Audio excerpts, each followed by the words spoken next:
Junie B. Jones has a peep in her pocket by Barbara Park. Continuation. Chapter 6. Farmer Flores. Farmer Flores did a nice smile. "Your teacher tells me that you're not very happy about being here today," he said. I felt my forehead again. "I'm ill," I said. "Yes, well, I've been thinking about how I could make this a better visit for you, and I was wondering if maybe you would like to be my special farmhand today. Do you know what a special farmhand is, Junie B?" I shook my head no. "Well, for one thing, the special farmhand gets to walk with the farmer in the very front of the line. Would you like that? Do you think?" I did my shoulders up and down. "I don't know, maybe," I said. "And also, the special farmhand gets to be the very first person to sit on the tractor," said Farmer Flores. "Does that sound like fun to you?" I sighed very big. "I don't know, maybe," I said. "Oh," he said, "but here's the most important job of all. The special farmhand gets to help me keep all the children in order." Just then my mouth came all the way open. "In order?" I asked, very thrilled. "You mean I get to order the other children around?" Farmer Flores rubbed his chin. "Well, yes, I suppose you could put it that way," he said. I quick grabbed my backpack. "Well, then what are we waiting for, Farmer?" I said. After that, I runned off the bus speedy fast, and I clapped my hands real loud. "All right, people, get in line. Farmer Flores is going to show us around, and he doesn't have all day, folks."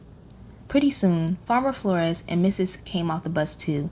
They told the children to please hold hands like the buddy system.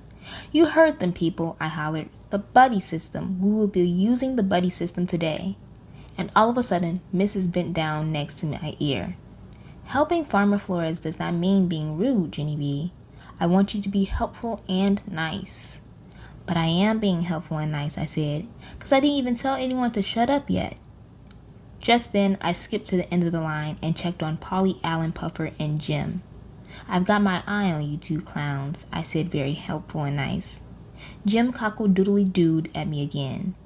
"Yeah, only too bad for you, Jim," I said, "because I already looked around this place for roosters, and I didn't even see one of those meanie guys, so ha."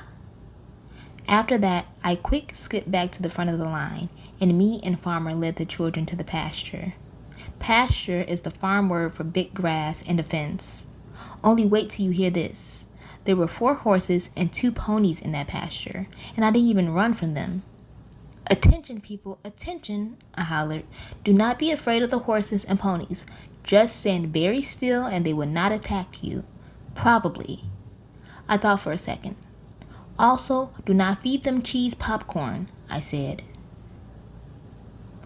I looked at Farmer. "I learned that from the zoo," I said. After that, Farmer held my hand, and we led the children to the barn. The barn is where the cows get milked. All of room 9 held their noses in that place, 'cause barns smell like stink and hay. Farmer Flores told us all about milking cows. He showed us the machines that hook up to the cows. Plus also, we saw big giant cans that hold the milk. After he got done, he asked if we had questions. I raised my hand. "If you breathe stink air into your body, does it make your inside smell like stink air too?" Farmer didn't answer me. Only I don't know why, 'cause that is a troubling question, I tell you. After that, he took my hand again, and we took the children to another part of the barn. There was a black and white cow there. Farmer showed us how to milk her with the milking machine. That is called a demo cow, I believe. After that, Farmer Flores was finished talking about cows. "Okay, boys and girls, let's go back outside and visit some of the other animals," he said. Just then, I got a little nervous inside, on account of what if he was taking us to see the rooster? I walked outside very careful. Only good news. Farmer Flores took us right to pigs in a pen. And after that, we saw goats and lambs, and I petted a lamb on her fuzzy head. And that is not even the bestest part. On account of pretty soon, Mrs. Farmer Flores drove up on a shiny red tractor, and I was the first one to get to sit up there with her. I quick gave Mrs. my camera. "Take my picture, please. Take my picture up here on this tractor." I smiled real big for her. Mrs. clicked me. That would be a beaut, I said. After that, I got down from the tractor and I took a cow picture, and a pig picture, and a lamb picture. Plus also, I took pictures of my bestest friends named Lucille and that Grace. Excellent picture, friends, I said real thrilled. I can't wait for Mother and Daddy to see them. Then I hurried to the big trash can, and I threw the camera right in there. See, Grace, see, Lucille? It is called a throwaway camera. Mother said that after you take the pictures, you just throw it away and buy a new one. And so what can be easier than that? Wow, said Grace. I know it is wow, Grace, I said. Plus, Mother said the pictures turn out beautifully. All of a sudden, Mrs. runned over and she took my camera out of the trash. Junie B, honey, you can't throw the camera away before the pictures are developed, she said. Shoot, I said. Nothing's ever easy, is it? After that, Mrs. put down blankets in the grass, 'cause it was time for a picnic, of course. Me and Lucille and that Grace sat on a blanket and opened our lunch bags. Yum, I said. Egg salad. Yum, said Grace. Tuna salad. Yum, said Lucille. Crab salad on a flaky croissant with a side order of greens and a light raspberry vinaigrette dressing.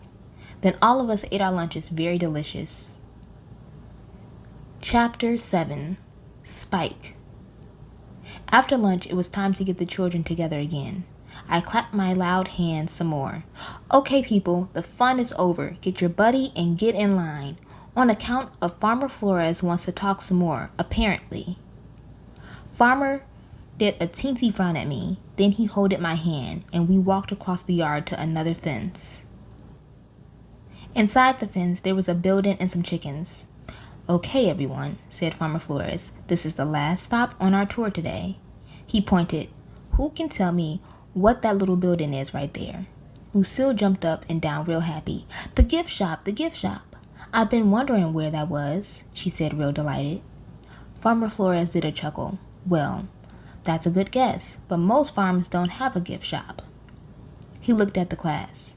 I'll give you a hint, he said. My wife and I get eggs for our breakfast every morning from that little house there. Just then, a boy named Roger jumped up and down and all around. I know, he shouted. It's a hen house.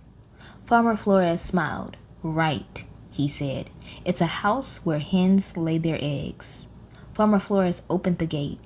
I tugged on his shirt. He bent it down next to me. Is there a rooster in there too? I asked, kind of scared. Just one, he said, but there's lots of chickens. Want to go in and say hello? I shook my head real fast. Then I runned away from the gate, speedy quick. Polly Allen Puffer and Jim laughed and pointed. Look at Junie B. Jones, they hollered. Junie B. Jones is afraid of roosters. Farmer Flores made an angry face at those two. Hey, he said. I'm surprised at you boys. There's nothing wrong with someone being cautious about roosters. Just then, some of the other children looked kind of scared too. Why? Asked Lucille. Is the rooster going to peck us? Farmer Flores shook his head. No, he said. That old rooster in there is a pretty calm fella, but that doesn't mean Junie B should be laughed at. He smiled a little bit. Why, I haven't been around farm animals all my life, he said. I've been around farm animals all my life, he said. But every once in a while, I still come across an animal that I don't get along with. Farmer laughed. In fact, we used to have a goat who nipped at me every time I got near him, and for years, I made my wife go in his pen and feed him. After that, Farmer Flores winked at me, and Mrs. said I could wait outside the gate. My shoulders relaxed very much. I sat on the grass outside the fence. Only wait till you hear this. Pretty soon, Farmer leaned over the fence where I was sitting, and he was holding a baby yellow chick. I giggled and giggled at the cute little thing. A chick, a baby chick. Can I hold it, Farmer? Please, please, please, I asked. Farmer Flores put the baby chick in my hands. It was fluffery and softy and light as feathers. Ooh, I love it, Farmer. I love this baby chick. After that, I put the chick in the grass and on my lap and in my straw hat. Plus, also, I put it in my big, wide pocket. I peeked at it in there. I wish I could take you home with me, I said. I wish I could take you home to my house. And then you can live with me and my dog Tickle forever and ever. Would you like that? Huh? Would you? The baby chick did a peep. Hey, you said yes, I said. I turned around. Did you hear that, Farmer? The baby chick said it would like to come home with me. Farmer shook his head. Oh, I don't know, Junie B, he said. I'm not sure you really like having Spike grow up at your house. I did a frown at that man. Spike? Who's Spike? I asked.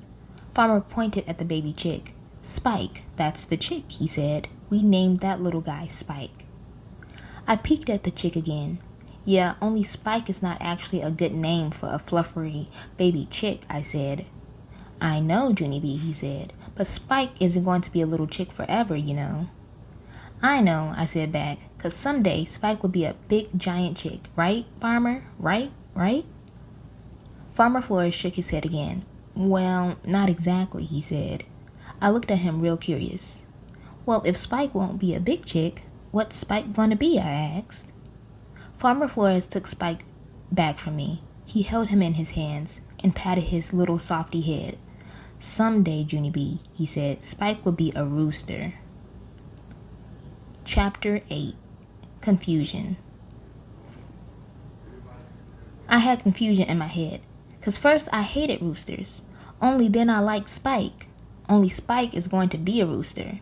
And so now what am I supposed to do? I didn't talk much after that, 'cause confusion takes a lot of thinking, that's why. Plus also, I might need counseling, possibly. Finally, the children finished seeing the chickens, and they came out through the gate. Then Farmer Flores held my hand one more time, and he took us to a field with wildflowers in it. He said we can pick flowers for our mother, 'cause that would be like a gift from the gift shop, he said. After all of us had our flowers, Mrs. took our picture with the nice man. And here's the bestest part of all. Farmer Flores took off his hat, and his head was not a nub. I danced all around that guy, very thrilled. Farmer Flores, your head is not a nub. Your head isn't a nub. He wrinkled up his eyebrows. Thank you, he said, kind of quiet. You're welcome, Farmer, I said back, 'cause guess what? Now I don't have to be afraid of roosters anymore. I jumped up and down. Now maybe I can be afraid of goats, just like you, I shouted. After that, Farmer Flores looked at me a real long time. Then he rolled his eyes way up to the sky. I looked up there too, but I didn't see anything.